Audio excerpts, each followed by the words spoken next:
नमस्कार साथियों, ज्ञान गंगा इंस्टीट्यूट में आप तमाम साथियों का स्वागत है। कुछ दिन पहले मैंने एक वीडियो डाला था आप लोगों की समस्याओं को देखते हुए, आप लोगों की समस्याओं को समाधान करने के लिए पुनः फिर मैं चैप्टर वाइज जो ऑब्जेक्टिव क्वेश्चन है, वस्तुनिष्ठ प्रश्न है, उनको बारीकी से एक एक प्रश्न को लेकर के आपके सामने आता हूं और बिल्कुल ट्रिक विधि से, संक्षिप्त विधि से इनको हल करूंगा। तो अगर वीडियो अच्छा लगे तो लाइक करना, शेयर करना और सब्सक्राइब करना मत भूलना। तो आइए पहले नंबर क्वेश्चन को देखते हैं हम लोग। वृत्ताकार पथ पर तीन धावक एक ही स्थान से दौड़ना प्रस्थान करते हैं तो एक चक्कर लगाने में क्रमशः 3 घंटे, 4 घंटे और 8 घंटे समय लगता है। तीनों को प्रस्थान बिंदु पर पुनः मिलने में लगा समय होगा।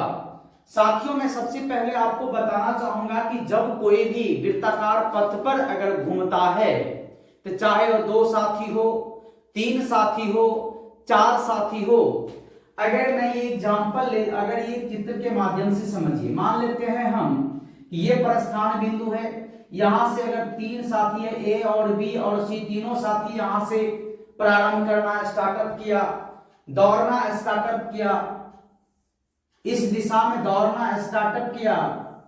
और जब दौड़ना स्टार्टअप करता है, जब ये दौड़ना स्टार्टअप करता है तो एक व्यक्ति को लगता है 3 घंटा, एक व्यक्ति को लगता है 4 घंटा और एक व्यक्ति को लगता है 8 घंटा। तो कह रहा है कितने घंटे के बाद पुनः ये तीनों एक जगह पे आ जाएगा। तो एक बात को ध्यान रखना है, चाहे वो वृत्ताकार पथ पर मिनट में लगता हो इनको दौड़ने में समय, चाहे सेकंड में लगता हो, चाहे घंटा में लगता हो, सिर्फ और सिर्फ एक मंत्र याद रखना है, सिर्फ इनका लघुत्तम निकालना है। और यह लघुत्तम कितना होगा? तो 3 का और 4 का और 8 का जब हम एलसीएम निकालते हैं, जब 3 का, 4 का और 8 का जब हम एलसीएम निकालते हैं तो हमें 2 से लगता है 2 दूनी 4, 4 दूनी 8 और पुनः फिर 2 से लगेगा 2 एक 2, 2 दूनी 4। तो यहां पे कितना आया?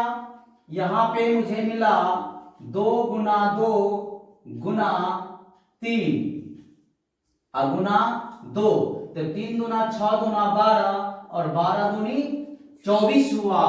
तो ये ऑप्शन में दिया है पहला नंबर ए में 6 घंटे, 8 घंटे, 16 घंटे, 24 घंटे।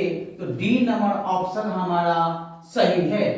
अगले नंबर प्रश्न है, पुनः फिर उसी टाइप के प्रश्न है। वृत्ताकार पथ पर 3 धावक एक ही स्थान से दौड़ना प्रारंभ करते हैं तो एक चक्कर लगाने में 2 घंटे, 4 घंटे और 6 घंटे समय लगता है। तो तीनों को प्रस्थान बिंदु पर मिलने में लगा समय होगा। जब एक ही बिंदु से तीनों व्यक्ति दौड़ना प्रारंभ करता है और तीनों को अलग अलग समय लगता है वहां प्रारंभिक स्थान तक पहुंचने में, तो कह रहा है कितने घंटों के बाद ये मिलेगा। तो चाहे ये प्रश्न 3 ही टाइप से पूछे जा सकते हैं, या तो सेकंड में रहेगा, या मिनट में रहेगा, या घंटा में रहेगा। कुछ नहीं करना है, सिर्फ देखते ही मात्र लघुत्तम निकाल लेना है और जो लघुत्तम आए वही आंसर हो जाएगा। तो यहां पर हमारा समय है, यहां पर हमारा समय है 2 घंटा, 4 घंटा और 6 घंटा।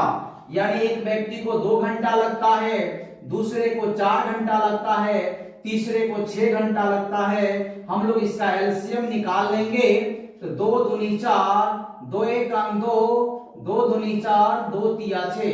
अब नहीं लगेगा भाव, गुना कर लो, 3 को 2 बार पढ़ो तो 3 दूनी 6, 6 एक 6, 6 दूनी 12 आया।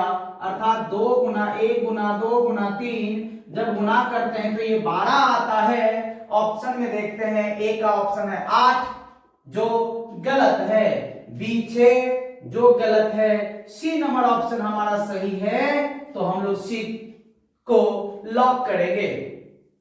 तीसरे नंबर प्रश्न है कि 6x का पावर 4y तथा 12xy का महत्तम समावर्तक ज्ञात करें।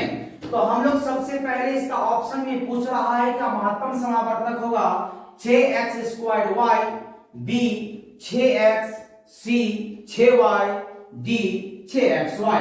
तो सबसे पहले अगर सरल विधि की हम बात करेंगे तो आपको क्या करना है, अभाज्य गुणनखंड निकालना है। क्या करना है, अभाज्य गुणनखंड निकालना है। अभाज्य गुणनखंड इसमें क्या होगा, तो 6x का पावर 4y का जब अभाज्य गुणनखंड निकालेंगे तो 6 का सबसे पहले 2 को 3 से गुणा करेंगे तो 6 हो जाएगा।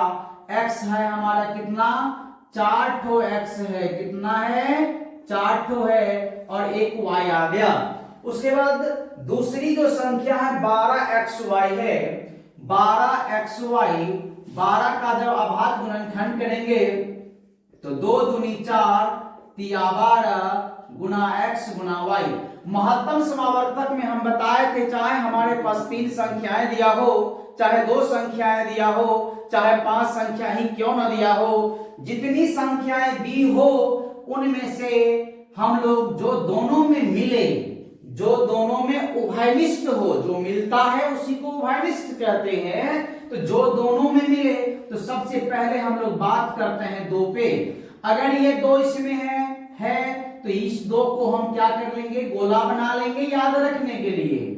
यहाँ पर 3 है, यहाँ पर भी 3 है, यहाँ एक x है, यहाँ भी एक x मिला, बाकी 3x नहीं मिला, और एक y मिला, एक y मिला। तो जो संख्याएं दोनों संख्याओं में उभयनिष्ठ है इनका गुणनफल निकालेंगे तो एक 2 मिला, एक 3 मिला, एक x मिला, एक y मिला।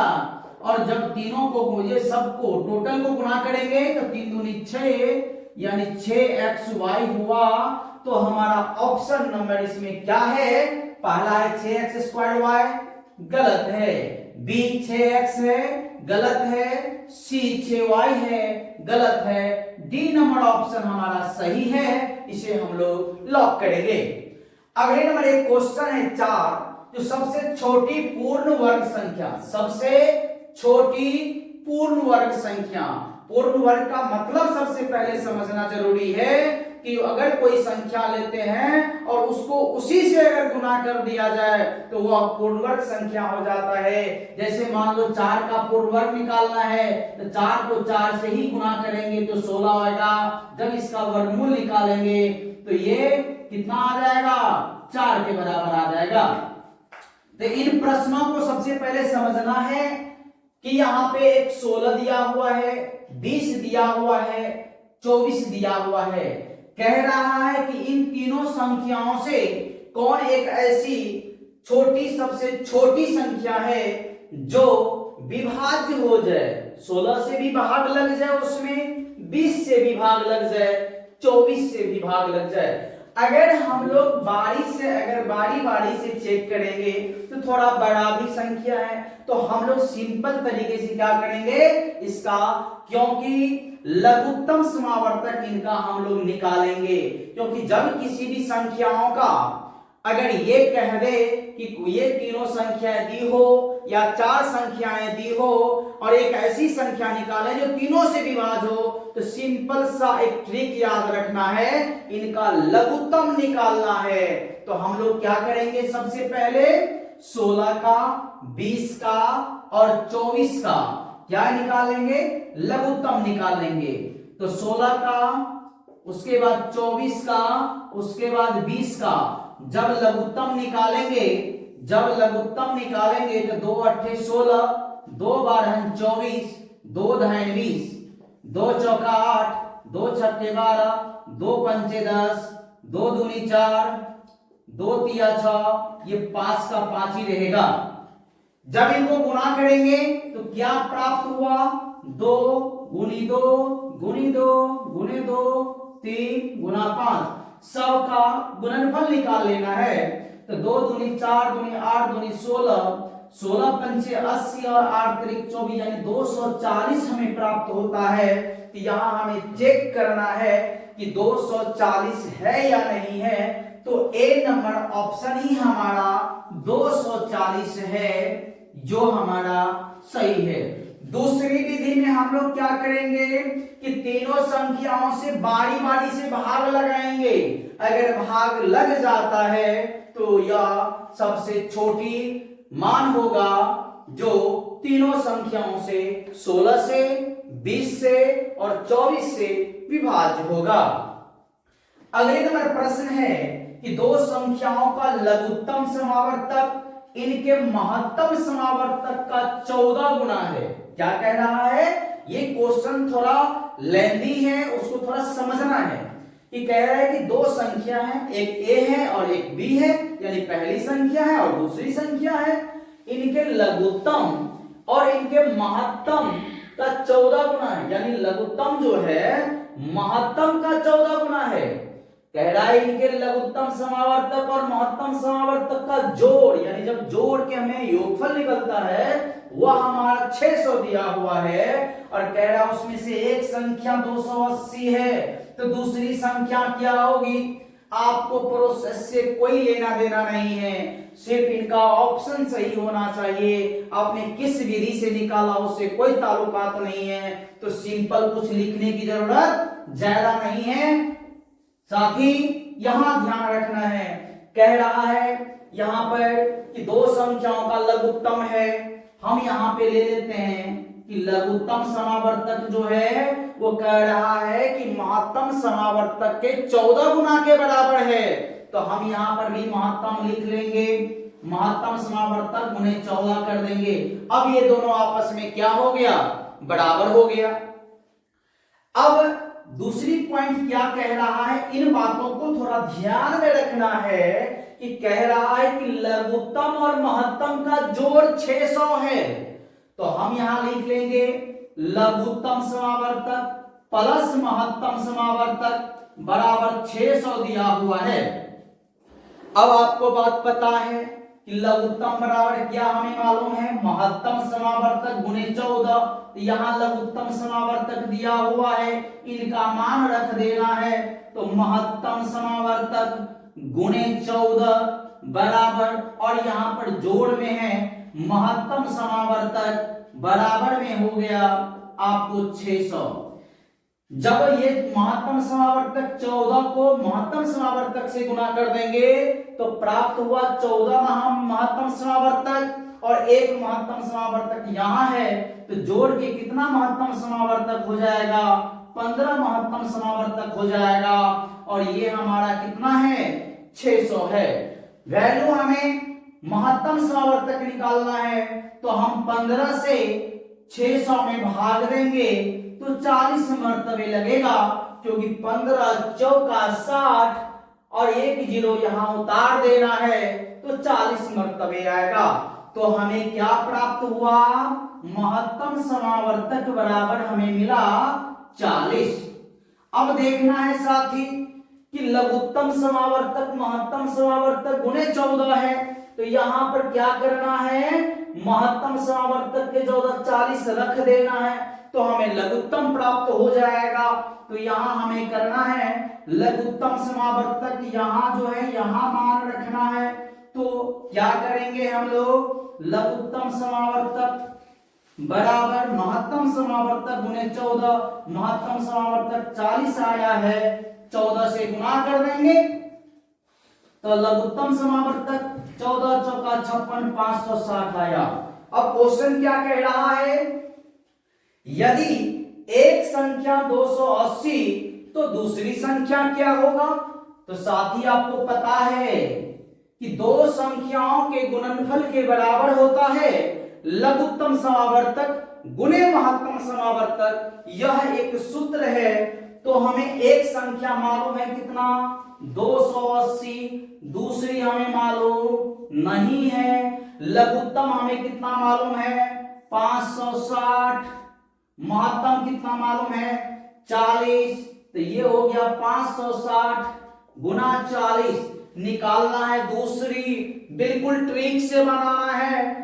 40 से या 280 से 560 में भाग कर लेते हैं जीरो से ये जीरो कट गया, 28 दूनी 56 हम लोग सीखे हुए हैं। तो यहां बचा 2 गुना 40, यानी 2 से 40 को गुना करना है तो कितना आएगा, 40 दूनी 80।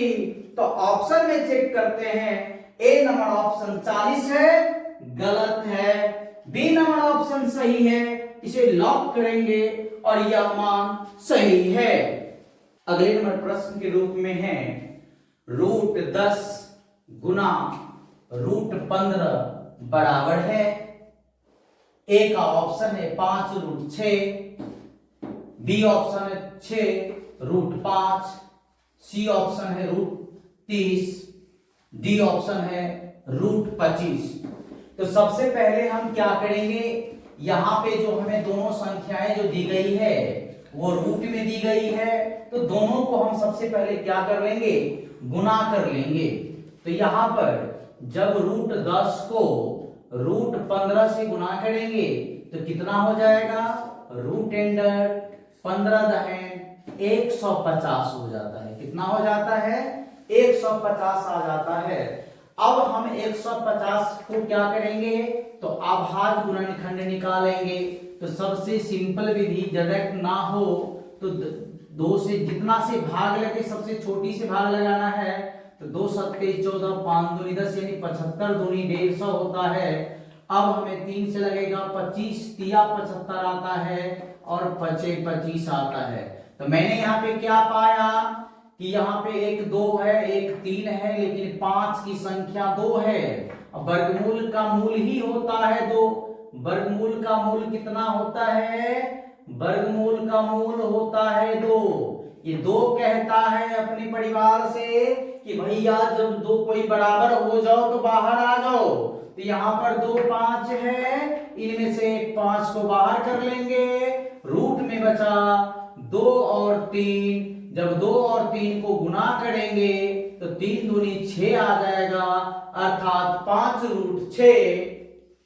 ऑप्शन में चेक करेंगे हम लोग, ए नंबर ऑप्शन ही हमारा है 5√6, यानी 5√6। यहां पर पहले नंबर ऑप्शन को हम लोग लॉक करेंगे। अगले नंबर क्वेश्चन है 64 के वर्गमूल को 64 के घनमूल से भाग देने का मान होगा। कह रहा है कि 64 का वर्गमूल निकालना है। तो सबसे पहले हम लोग क्या करेंगे, 64 पे रूट लगा लेंगे। आपको पता है, आप 8वीं क्लास से ही वर्गमूल सीखा जाता है। तो 64 का वर्गमूल कितना हो जाता है, कौन एक ऐसी संख्या है जिनको 2 उसी से गुना करने पर 64 प्राप्त हो। तो 8 8 64, इसका वर्गमूल कितना आ गया, 8 है। अब कह रहा है कि घनमूल निकालना है किसका, 64 का। तो कौन ऐसी संख्या है जिनको, यानी कौन ऐसी 3 संख्याएं हैं जो तीनों समान हो, गुना करने पर 64 आ जाए।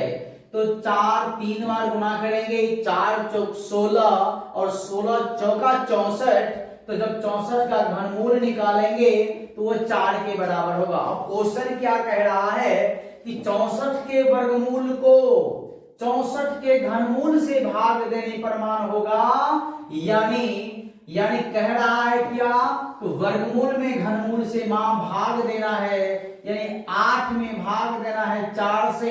तो 4 1 4, 4 दूनी 8, हमारा कितना आया भागफल, 2। तो ऑप्शन नंबर हमारा बी सही है, 2। अगले नंबर क्वेश्चन है कि 2 संख्याओं a और 18 का लघुत्तम समावर्तक 36, महत्तम समावर्तक 2 है, तो a का मान ज्ञात करें। यहां पे दिया गया है कि अगर 2 संख्याएं हैं जिनमें पहली संख्या a है, दूसरी संख्या 18 है, दोनों का लघुत्तम मुझे मालूम है 36 और महत्तम मालूम है 2, तो कह रहा है a का मान क्या होगा। तो मैं यहां पर एक बार विस्तार से बता देता हूं, जो आगे अगर 2 नंबर में भी प्रश्न पूछा जाएगा तो बन जाएगा। सूत्र को याद रखना है, पहली संख्या को हम लोग a से इंडिकेट करते हैं, दूसरी संख्या को b से इंडिकेट करते हैं, और ये जो बराबर होता है वो दो संख्याओं के लघुत्तम समावर्तक गुणे महत्तम समावर्तक के बराबर होता है। ये अगर फॉर्मूला याद है तो कभी भी इन सूत्रों से संबंधित अगर कोई प्रश्न पूछा जाएगा तो मैं दावा करता हूं कभी छूटेगा नहीं। ये याद रखना है, ए पहली संख्या है, बी दूसरी संख्या है, तो ए यहां पर पहली संख्या मालूम नहीं है, और 18 हमारा दूसरी संख्या है, तो ए की जगह पे ए लिख लेना, दूसरी संख्या ने बी के जगह पे 18 लिख लेना। लघुत्तम हमारा 36 दिया हुआ है, महत्तम हमें 2 मालूम है। अब करना किया है, बराबर के बाएं पक्ष और बराबर के दाएं पक्ष, बराबर का मतलब ही होता है दोनों आपस में बराबर है। गुना में है, डायरेक्ट भाग लगा देंगे, 18 का 18 दूनी हो गया 36, और 2 को, ये 2 और 2 को जब गुना करेंगे, कौन सा 2, ये 2 और ये 2 को जब गुना करेंगे तो 2 दूनी 4 आता है, तो ए का मान 4 के बराबर है। तो ऑप्शन नंबर ए 2 है जो गलत है, बी 3 है गलत है, सी नंबर ऑप्शन को लॉक करेंगे, यही हमारा 4 है। अगले नंबर प्रश्न की बात करें, 9 नंबर क्वेश्चन है, 5 और 15 और 20 के लघुत्तम समावर्तक और महत्तम समावर्तक का अनुपात है। अर्थात यहां पर पूछा जा रहा है, मेरे पास 3 संख्याएं दी गई हैं, एक है 5, दूसरी है 15 और तीसरी है 20। तीनों को लघुत्तम भी निकालना है, महत्तम भी निकालना है। अब फिर अनुपात का मतलब ही होता है भाग करेंगे लघुत्तम में महत्तम से, ऊपर में भी कुछ बचेगा और नीचे में भी बचेगा, दोनों को अनुपात में लिख देना है। तो आइए सबसे पहले हम लोग बनाते हैं, अभाज्य गुणनखंड विधि से बनाते हैं। कह रहा है 5 का अभाज्य गुणनखंड क्या होगा, तो 1 गुणे 5 होगा। 15 का क्या होगा, तो 3 पंचे 15 होगा, और 20 है तो 2 दूनी 4, 4 पंचे 20। अब हमें क्या निकालना है, महत्तम या लघुत्तम, तो दोनों में से कोई भी चीज पहले निकाल सकते हैं, तो मैं महत्तम निकालता हूं सबसे पहले।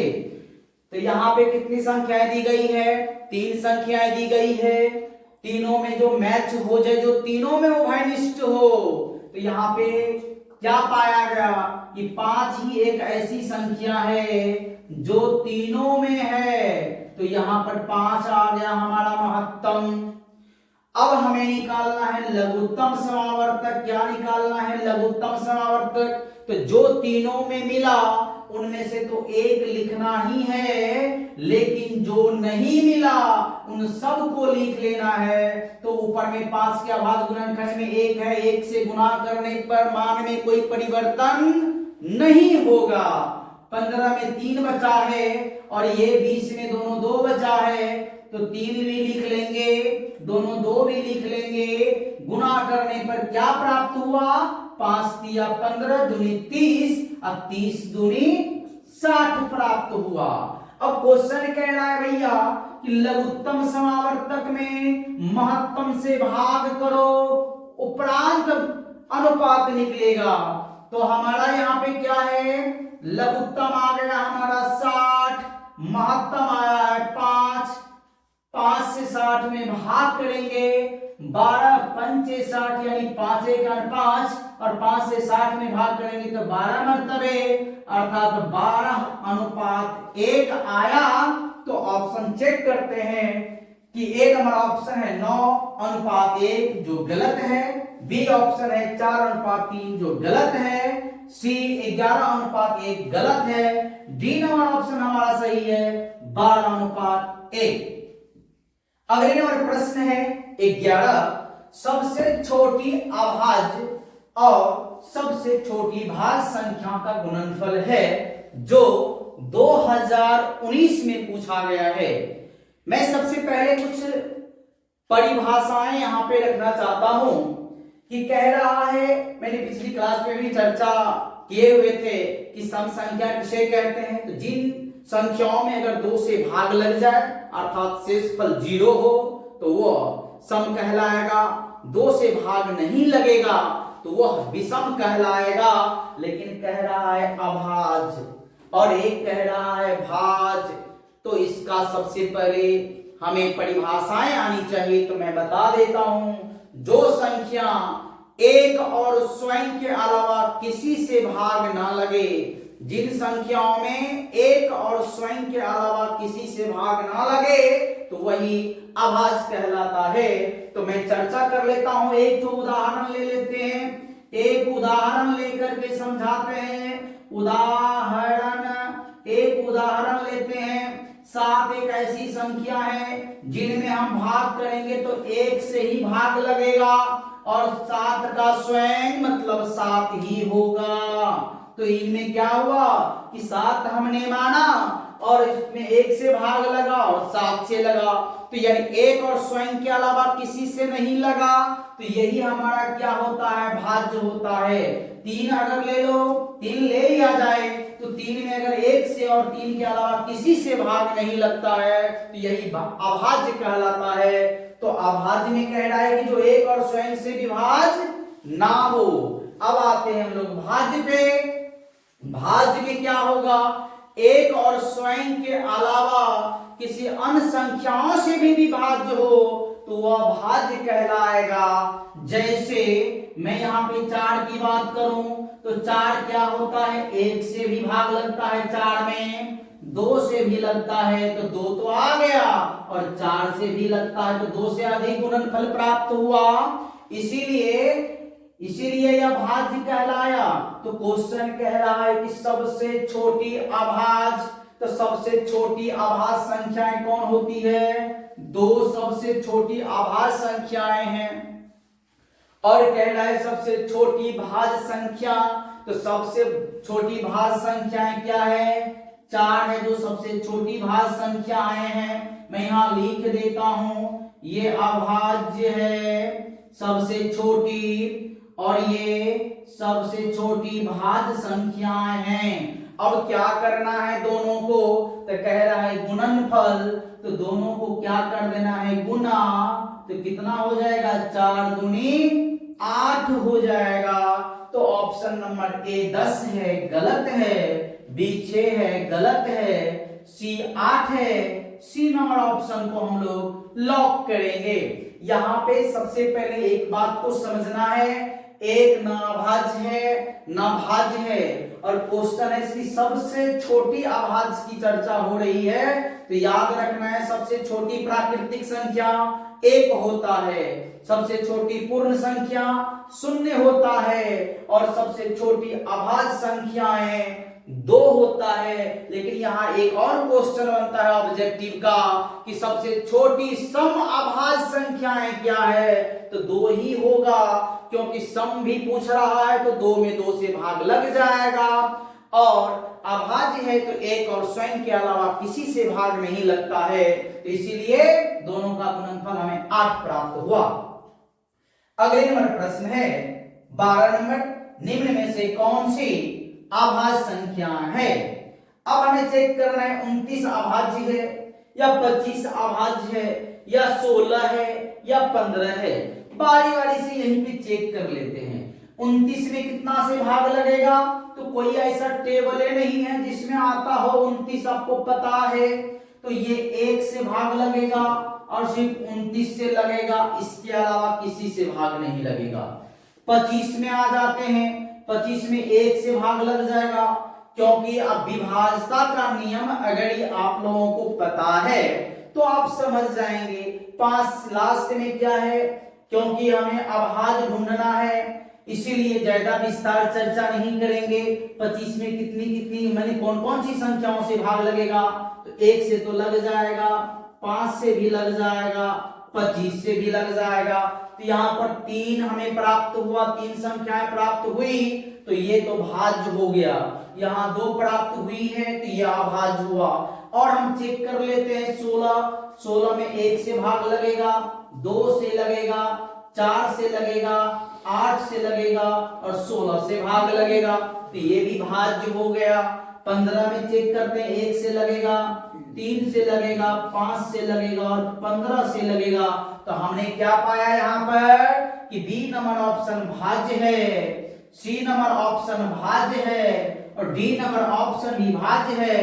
ए नंबर ऑप्शन को लॉक किया जाए जो क्या है, अभाज्य है। अगले नंबर क्वेश्चन है 13, 2, 10 और 20 के लघुत्तम समावर्तक और महत्तम समावर्तक का अनुपात है 1:10, 10:1, सी में है 4:3 और डी है 11:1। इसी टाइप के क्वेश्चन मैंने यहाँ पे जो ऑप्शन नंबर आपका 9 है, क्वेश्चन नंबर 9 है, क्वेश्चन नंबर 9 में उसी तरह के प्रश्न को मैंने बताया हूं। तो आज मैं वर्क के रूप में 13 नंबर प्रश्न आप लोगों को छोड़ता हूं। अगर ये वीडियो आप लोगों को अच्छा लगे, ये कंटेंट आप लोगों को अच्छा लगे और यही से धड़ल्ले से क्वेश्चन पूछा जाएगा, अगर अच्छा लगे तो आप लोग वीडियो को क्या करना है, थोड़ा सा कष्ट करना है, लाइक कर देना है, शेयर कर देना है और चैनल को सब्सक्राइब कर देना है। अगर आप लोगों को अच्छा लगेगा तो मैं प्रश्नों की संख्या बढ़ाऊंगा, धीरे धीरे मैं 50 की संख्याओं तक लेके चलूंगा और एक वीडियो में जहां से मैं दावे 110% की गारंटी के साथ कहता हूं कि इसी टाइप के क्वेश्चन और यही क्वेश्चन पूछे जाते हैं बोर्ड के एग्जाम में, तो आप लोग चैनल को सब्सक्राइब करना, शेयर करना और लाइक करना नहीं भूलिएगा। इन्हीं शब्दों के साथ जय हिंद, जय भारत।